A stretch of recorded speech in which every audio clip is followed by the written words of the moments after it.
Assalamualaikum warahmatullahi wabarakatuh. Pemirsa, kemarin makan bakmi bareng, ya kan?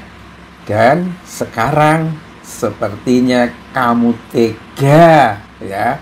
Ini mungkin Mulyono Ngresulo, ya. Teganya kamu jegal saya, gitu ya. Ini pemirsa, memang situasinya sangat tidak menarik dilihat dari kubu Jokowi dengan perilaku Prabowo yang tampaknya tidak terduga sebelumnya oleh Jokowi. Ya, bayangkan pemirsa, kemarin makan bareng berhaha hihihi, gitu kan? Enak, ada Gibran, ada istrinya, tidak hanya ke PSI, tetapi juga datang ke rumah, ke warung bareng. Kurang apa coba mesranya Prabowo itu kepada Jokowi? Tetapi ya, belum sampai 1 minggu dari kejadian itu, atau kira-kira segitulah ya, kira-kira tiba-tiba Prabowo ngambil satu kebijakan yang luar biasa. Dilihat dari sudut pandang Jokowi, apa nggak bikin nangis tuh loh? Teganya kamu menjegal saya. Saya ini kan sedang menghukum Tom Lembong, ya kan? Karena Tom Lembong ini misah dari saya, dukung Anies Baswedan. Anies Baswedan didukung Tom Lembong akan menjadi kekuatan politik yang sangat besar sekali. Ya, ini ditakutkan oleh Jokowi, dan itu akan dengan mudah menghadang Gibran.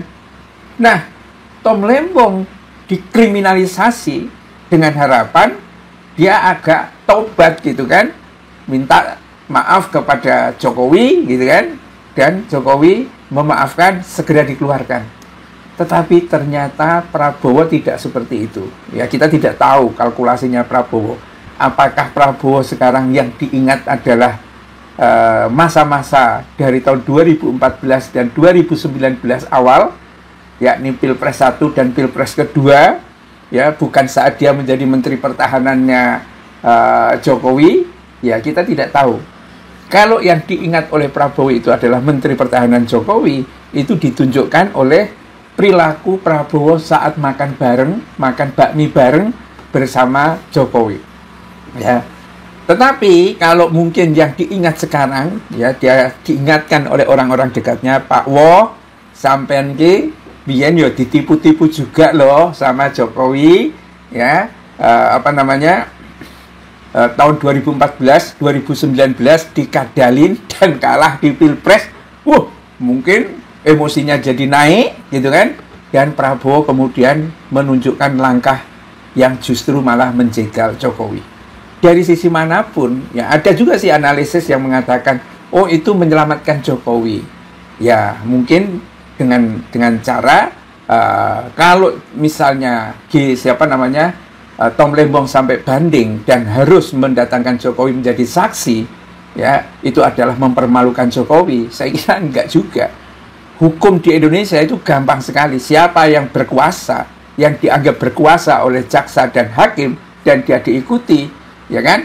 Keanehan-keanehan peristiwa hukum, harusnya hadir, tidak hadir, harusnya menunjukkan sesuatu, tidak menunjukkan sesuatu, itu gampang ditafsirkan oleh para hakim dan jaksa. Ya kan? Tetapi ya, ketika Jokowi itu ingin menghukum Tom Lembong, kemudian Tom Lembong ini dibebaskan oleh Prabowo, ini mau tidak mau harus ditafsirkan bahwa sebetulnya Prabowo itu tega menurut versinya Jokowi. Kamu tega jegal saya.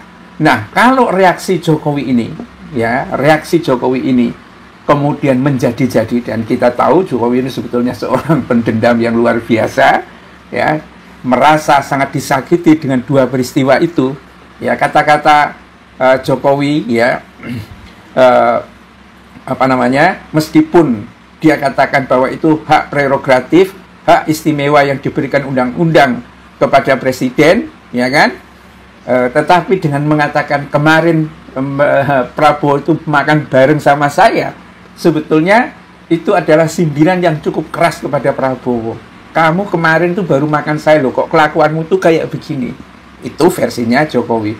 Nah, yang menjadi agak ngeri itu adalah kalau pada akhirnya Jokowi itu dendam kepada Prabowo, kemudian juga bongkar tentang korupsi. Misalnya kalau ada korupsinya, misalnya kasus apa itu food estate atau kasus pembelian pesawat dan sebagainya dibongkar semua, ya kan katanya Jokowi itu intelijennya itu kan menyerahkan semua ke dia semua. Itu ada segebung dokumen itu misalnya, wah ini berarti saling jegal menjegal antara Prabowo dengan Jokowi.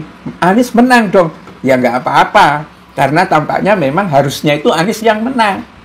Tuh pemirsa.